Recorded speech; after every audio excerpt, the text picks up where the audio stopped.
안녕하세요. 대한민국 최고의 경매 전문 로펌 법무법인 열린의 대표 정충진 변호사입니다. 오늘도 수천만 원 이상의 가치와 감동을 드리는 방송을 한번 진행해 보겠습니다. 오늘의 주제는 여러분들 요즘에 일반 물건 아파트를 낙찰받을 때에 세후 한 3천만 원, 2천만 원 수익을 목표로 움직이고 계시지 않습니까? 그런데 4억 아파트를 2억 5천에 낙찰받는 간단하지만 강력한 경매 기술이 있다 라고 하면 믿으시겠습니까? 예, 여러분들 대충 짐작하셨다시피 특수물건에 관련된 얘기인데요. 특수물건들은 대부분 어렵고 복잡하고 이렇게 생각하실 수 있겠습니다만은 아주 간단하게 해결하면서도 1억 5천의 차익을 한순간에 누릴 수 있는 그런 기술들에 대해서 오늘 한번 공부를 해보도록 하겠습니다. 오늘 공부하실 물건은 이 물건인데요. 2024 타경 262 안산시 상록구에 있는 안산 현대 2차 아파트입니다. 감정가는 4억 원이었는데 두 차례 유찰을 거쳐가지고 반값까지 떨어졌다가 1억 9,600을 최저가로 해도 진행되다가 2억 5,400에 낙찰이 됐습니다. 현재 시세가 지금 한 4억에서 4억 한 2천 정도 사이라고 본다고 치면 1억 5천 정도의 차익이 나는 그런 물건이 됐는데요. 일반 물건으로는 이런 성과를 낼 수 없는 그런 유형의 물건이죠. 일단 가치를 한번 판단을 좀 해보면 이 아파트의 모습들이고요. 지어진 지 오래돼가지고 조금 낡았습니다만은 나름대로 관리는 잘 되고 있습니다. 위성 지도로 보시면 이 아파트인데요. 초등학교를 지금 품고 있고요. 그리고 중요한 부분들은 점선으로 이어진 부분들이 신안산선이고요. 여기가 바로 성포역입니다. 지금 신안산선이 여의도까지 한 30분이면 들어갈 수 있지 않습니까? 그래서 안산 그러면 왠지 이제 경기도권에서도 조금 교통의 소외지에 속했었는데 이 신안산선이 만약에 개통이 된다고 한다 그러면 아주 교통의 요지가 되겠죠. 여의도까지 30분, 서울역까지 40분 이렇게 걸린다고 한다 그러면 안산도 이제는 핵심권에 가까운 그런 입지를 갖게 되는데 원칙적으로는 내년 정도쯤에 이제 개통이 예정돼 있었습니다만은 한 20개월 정도가 뒤로 미뤄져 가지고 2027년이나 2028년도쯤에 개통이 될 겁니다.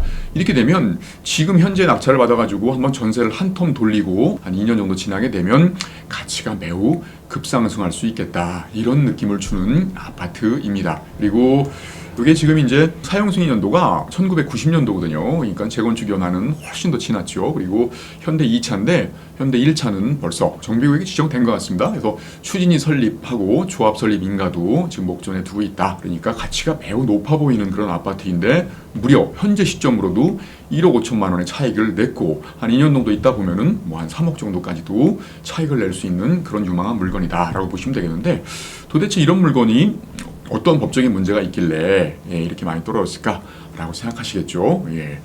기본적으로 특수물건의 문제점을 파악하려면 매각 물건 명세서를 열어보시면 되겠는데 먼저 이제 임차인 내역을 한번 보겠습니다. 임차인 내역이 보증금이 3억입니다. 최선순위 설정 일자랑 전입신고 일자를 비교해봤더니 전입신고 일자가 빨라요. 그러니까 대항력이 지금 있는 상태고 그런 상태에서 배당 요구를 했다라고 하면 최소한 이제 3억 이상 낙찰이 되면 임차인이 보증금을 다 배당받고 낙찰자 인수할 게 없다. 이런 식으로 이제 해결을 해야 되는 상황인데 그렇게 되면 어차피 2억 5천에 낙찰받아도 3억을 떠안아야 되는 상황이니까 수익이 또 좀 줄어들겠구나 라고 생각할 수 있겠습니다만은 비고란에 이렇게 보시면 임차인 이모모 씨가 전세보증금 3억 원 중 일부 5천만 원을 지급받았다는 확인서가 제출됐다고 합니다. 그러니까는 보증금은 3억이 아니라 2억 5천이겠죠. 그렇게 되면 실제로 경매 비용이 한 4, 500 나오니까 2억 5천 4백이나 500 정도 써주게 되면 경매 비용이 최선 순위로 배당이 되고 임차인이 다음 순위로 배당을 받게 되면 낙찰자가 떠안을 게 없는 그런 물건이 되겠죠. 그런데 또 다른 문제가 있네요. 보통은 이제 등기된 부동산에 관한 권리 중 매각으로 효력이 소멸되지 아니하는 것, 이곳이 다 공란으로 이제 돼 있지 않습니까? 그런데 여기에는 갑구 순위 8번 소유권 이전 등기 청구권 가등기는 말소되지 않고 매수인이 인수한다 이렇게 기재가 되어 있습니다. 이런 물건 오랜만에 보시죠. 그런데 만약 가등기된 매매 이야기 완결되는 경우에는 매수인이 소유권을 상실하게 된다. 이 가등기의 무시무시한 효과입니다. 내가 아무리 싸게 낙찰받아도 가등기권자가 본등기를 치게 되면 소유권을 속절없이 빼앗기게 된다. 그렇게 되면 2억 5천에 낙찰받았다 하더라도 2억 5천이 다 날아갈 수 있다는 그런 위험성이 있는 물건입니다. 이런 부분들 때문에 그렇게 많이 떨어졌을 것이고요. 그런데 여기 비고란에 보니까 또 뭐라고 기재가 되어 있냐면 압류채권자는 다른 말로 하면 경매 신청 채권자인데요. 경매 신청 채권자로부터 2억 5,400의 매수 신청의 보증이 있다. 2억 5,400에 자기가 매수를 하겠다. 낙찰자가 없으면 이런 얘기가 또 기재가 되어 있습니다. 이게 무슨 얘기냐면 예, 여기 보시면 등기부 현황을 이렇게 요약해 놓은 것들인데 소유권자가 정모모 씨이고 고모모 씨가 이제 가등기를 설정을 해놨고요. 선순위 가등기죠. 그리고 이제 박모모 씨가 강제 경매를 넣었는데 그런데 임차인이 아까 보증금이 2억 5천이라고 했지 않습니까? 지금 최저가가 1억 9,600까지 떨어져 있어요. 만약에 최저가로 낙찰이 되게 되면 임차인 2억 5천 배당도 못 받게 되는 그런 상황이 발생하게 되고 그러면 다음 순위인 이 경매 신청 채권자인 박모모 씨는 한 푼도 배당을 받지 못하게 되지 않습니까? 이런 경우를 뭐라 그러죠? 바로 무잉여 경매라고 하죠. 경매를 신청한 사람이 한 푼도 배당받을 것들이 없다. 그러니까 잉여가 없다. 이런 개념이면 경매를 기각을 시켜버리지 않습니까? 경매를 기각을 시키게 되면 그동안의 경매 절차 진행됐던 것이 다 무의로 돌아가니까 이 채권자로서는 좀 억울할 거지 않습니까? 그럴 때는 어떤 방법이 있냐면 선순위 권리자의 그가 다 배당받고 나한테 일정액이 배당될 수 있는 금액으로 매수 신청을 할 테니까 입찰자가 그 금액 이상으로 입찰자가 없으면 내가 그 낙찰을 받겠다 이런 취지로 이렇게 매수 신청을 한 것이죠. 그러니까 이 물건에는 여러 가지 공부할 것들이 많이 들어있다라고 보시면 되겠는데요. 근데 문제는 아까 이제 그 선순위 임차인은 2억 5천 이상만 써주면 되겠다 해결됐지 않습니까? 그런데 선순위 가등기를 어떻게 해결할 것인가 이 문제가 굉장히 큰 관건이 되겠죠. 이 물건은 제가 이제 실전 지도하고 있는 아너스 클럽에서 이제 특수 물건을 공부하고 특수 물건을 낙찰받는 아너스 S 클럽이라는 데가 따로 있습니다. 거기서 이제 추천이 됐던 물건인데 지금 아너스 S 클럽은 소수정예로 해가지고 출범한 지 거의 뭐 일주일 됐나요? 그런데도 벌써 특수 물건이 입찰들이 다 예정이 돼 있어가지고 이 물건에는 별로 관심들을 안 가지시더라고요. 그래서 이 지금 경매 그 신청 채권자인 박모모 씨가 매수 신청을 통해 가지고 2억 5,400에 낙찰 받았는데 그 한 2억 한 6천 정도 낙찰 받았으면 큰 수익을 저희가 차지할 뻔했던 거죠. 그러면 가등기를 해결할 수 있어야만 수익을 차지할 수 있는데 과연 가등기를 해결할 수 있겠는가 이 문제죠. 아까 가등기를 해결하지 못하면 가등기권자가 본등기를 치게 되면 소유권을 뺏겨버리기 때문에 자칫 잘못하면 이 매각 대금인 2억 5,400조차도 잃어버리게 되는 그런 위험 부담이 있어서 신중히 검토를 해볼 필요가 있겠는데요. 여러분들은 흔히 알고 계시기는 가등기는 담보 가등기는 말소되지만 소유권 보존 가등기는 말소되지 않는다. 이렇게 알고 계시지 않습니까? 단순하게 그렇게 알고 계시지만 저희 이제 제가 지도하는 특수물건반 혹은 아너스 S클럽에서는 가등기가 무효가 되는 경우 한 7, 8가지를 배워요. 그런데 그 중에 그 하나로서 이 가등기를 말소할 수 있겠는가? 이런 부분들을 한번 검토해 볼 필요가 있는 거죠. 한번 그 등기부등본의 내용들을 이렇게 한번 정리된 걸 보시면 가등기권자가 가등기를 친 후 얼마 안 돼가지고 이렇게 강제 경매를 넣었다. 채권자가 청구 금액은 8,400 이자까지 치면 거의 한 1억 가까이 되는 돈인데요. 이렇게 강제 경매가 들어올 거라는 것들을 소유자인 정모모 씨가 예상을 할 수 있었구나라는 생각들을 한 번쯤은 해볼 수 있어야 됩니다. 강제 경매라는 것은 소송을 통해서 판결을 받아가지고 경매를 진행하는 거기 때문에 실질적으로 이 판결이 나오는 것들이 한 뭐 최소한 7, 8개월, 길게는 한 1년 정도 걸린다고 치게 되면은 가등기를 설정할 즈음에는 이미 소송이 진행되고 있었다라고도 한 번쯤은 추정해 볼 수 있어야겠죠. 박모모 씨가 소유자 정모모 씨를 상대로요. 그렇게 되면 혹시라도 가등기를 설정한 목적이 이렇게 앞으로 소송이 들어올 거고 판결 받아가지고 여기다 집행을 할 텐데 그 집행을 막기 위해서 회피하기 위해서 가등기를 설정했던 게 아닌가라고 한 번쯤은 여러분들은 생각해 볼 수 있어야 되겠습니다. 왜냐하면 보통 이제 가등기라는 것들은 내가 이제 이 물건을 사는데 지금 당장은 돈이 없으니까 매매 예약을 통해 가지고 나중에 돈이 생기면 사겠다라고 해서 그런데 이제 혹시라도 소유자가 팔아버리면 안 되니까 매매 예약금 같은 걸 걸고 가등기를 설정하는 게 일반적이란 말입니다.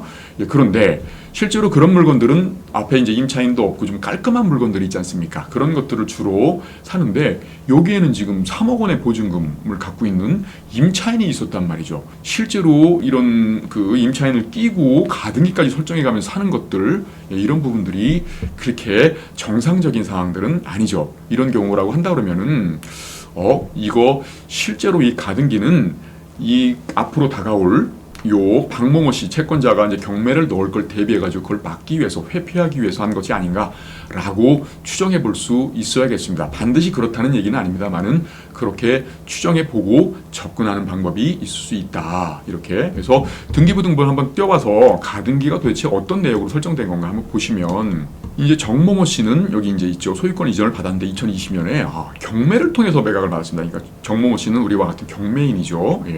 그리고 그 3년 정도 있다가 이렇게 가등기권자가 이렇게 이제 가등기를 체결을 했는데 그 요 내용을 보니까 2023년 5월 9일 날 매매 예약을 하고 다음날 바로 가등기를 설정을 했어요. 뭔가 급하게 진행된 듯한 느낌이 들죠. 보통 이제 매매 예약을 같은 걸 한다고 치게 되면 보통 일반적인 매매 계약처럼 매매 예약하고 매매 예약금 넣고 뭐 그런 식으로 해가지고 조금 더 이제 시간적인 여유를 두고 이제 가등기를 설정을 하는데 뭔가 급하게 진행된 느낌이 있다. 누군가가 이제 가압류나 무슨 경매를 넣을 것 같으니까 그거를 막아내기 위한 그런 것들이 아닌가라는 그런 추정을 한 번쯤은 해볼 수 있겠고, 이게 급하게 설정됐을 때는 실제로 이 가등기권자인 고모모 씨가 소유자이고 이 정모모 씨는 명의신탁자, 명의수탁자 뭐 이렇게 돼서 실제 소유자는 가등기권자가 아닐까, 이런 식으로도 한 번쯤은 추정해 볼 수 있어야겠죠. 예. 이런 저렇게 가등기 설정한 뒤에 판결을 받아가지고 강제 경매를 넣었다고 한다면 그런 추정이 조금은 힘이 실리는 그런 상황이죠.